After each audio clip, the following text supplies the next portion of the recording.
Bonjour à tous. Aujourd'hui, nous allons parler d'une substance que tout le monde connaît, l'alcool. Alors, parler de l'alcool dans sa globalité, tous ses effets sur l'organisme, comment il fonctionne, ce serait un peu long pour une vidéo. Alors, ce que nous allons faire aujourd'hui, c'est simplement voir le mécanisme de l'alcool qui donne la gueule de bois. Comment ça marche? C'est ce que nous allons voir aujourd'hui.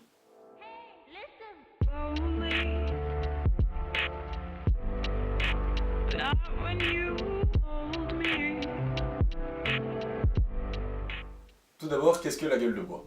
Il s'agit d'un symptôme se produisant 6 à 8 heures après la consommation d'alcool. La victime se plaindra de mal de tête, fatigue, nausées, vomissements, bouche sèche, toute une série de symptômes désagréables, mais à quoi sont-ils dus? Cela provient du fait que notre organisme, et plus particulièrement le foie et les reins, ont du mal à évacuer suffisamment vite la quantité d'alcool ingérée. Le phénomène serait multifactoriel, alliant entre autres la présence de toxines comme l'acétaldéhyde et le méthanol provenant de la dégradation de l'alcool, ou éthanol sous son nom scientifique.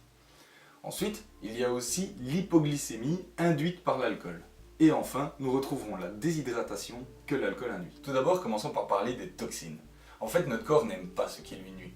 Et il va avoir tendance à éliminer par tous les moyens possibles les substances toxiques présentes dans l'organisme. Mais étant donné que nos capacités d'élimination de l'alcool via le foie et le rein sont rapidement dépassées, nous allons nous retrouver avec une concentration d'éthanol et de ses métabolites qui augmente au niveau sanguin. Le sang circulant dans tout notre organisme arrive fatalement à un moment à notre cerveau.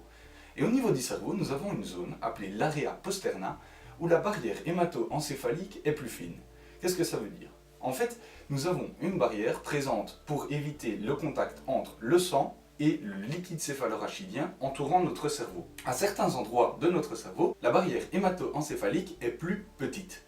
Et donc, nous avons passage de molécules du sang vers le liquide rachidien et inversement. Au niveau de cette zone, nous allons donc capter l'augmentation de concentration d'éthanol et cela ne va pas plaire à notre cerveau, qui va détecter une présence de toxines et activer le centre de vomissement en réponse pour éviter que l'on continue d'ingérer cette substance.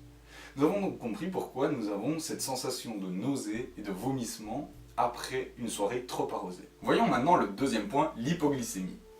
En fait, notre corps fonctionne de façon à ce que nous puissions survivre sans manger constamment pour apporter de l'énergie. Pour ce faire, le foie sert de réserve. Il capte l'énergie absorbée dans les nutriments pour en faire des stocks sous forme de glycogène au niveau hépatique.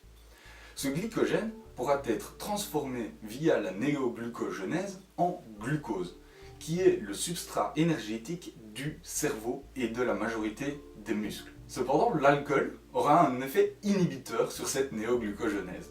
Nous allons donc avoir une concentration sanguine de sucre diminuant, et donc ce qui signifie une glycémie qui diminue. Contrairement aux muscles qui peuvent fonctionner grâce à d'autres substrats énergétiques, le cerveau, lui, est un peu bloqué dans son mode de fonctionnement avec le glucose. Et donc, il n'est plus capable de fonctionner de manière optimale. Cela va se ressentir sous forme de fatigue, de faiblesse et de mal de tête. Cela explique encore une partie des symptômes. Nous allons finir de voir tous ces symptômes grâce à la troisième partie, la déshydratation. En fait, il peut sembler paradoxal que nous puissions nous déshydrater car nous buvons trop. Vous connaissez peut-être l'expression qui dit vulgairement « buvez une bière et vous en pisserez deux ». Eh bien, c'est tout à fait exact. L'alcool a un effet au niveau de notre cerveau, encore une fois, en inhibant l'ADH, l'hormone antidiurétique. C'est un bien beau mot pour dire en fait que c'est une hormone qui empêche de faire pipi. L'hormone antidiurétique permet de réabsorber jusqu'à 20 litres d'eau au niveau du rein par jour. Pour rappel, le rein peut filtrer jusqu'à 180 litres d'eau par jour.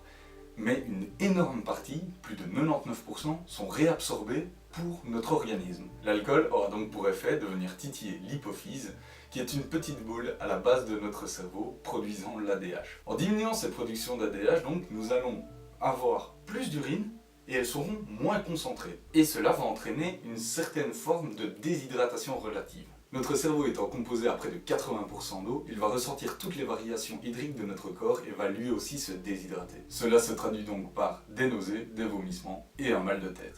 Voilà, nous avons vu un petit peu comment fonctionnaient tous les mécanismes de la gueule de bois.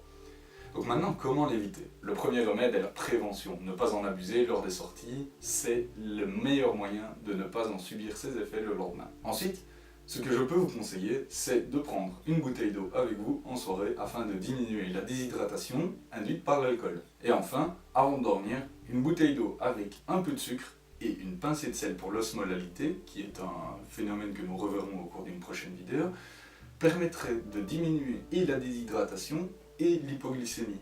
Voilà, vous savez un petit peu mieux comment contrer ce mal et comment il fonctionne. J'espère que cette vidéo vous a plu. Si c'est le cas, n'hésitez pas à mettre un like et à partager à ceux que ça pourrait intéresser. Un petit point par rapport à la chaîne que je n'ai pas précisé dans ma vidéo d'introduction, j'essaierai de poster une vidéo tous les dimanches, en fonction de mes possibilités, mais j'essaierai d'être le plus régulier possible. Voilà, donc j'espère que ça vous a plu, que vous avez passé un bon moment. Moi je vous dis à bientôt pour un prochain point de vue médical.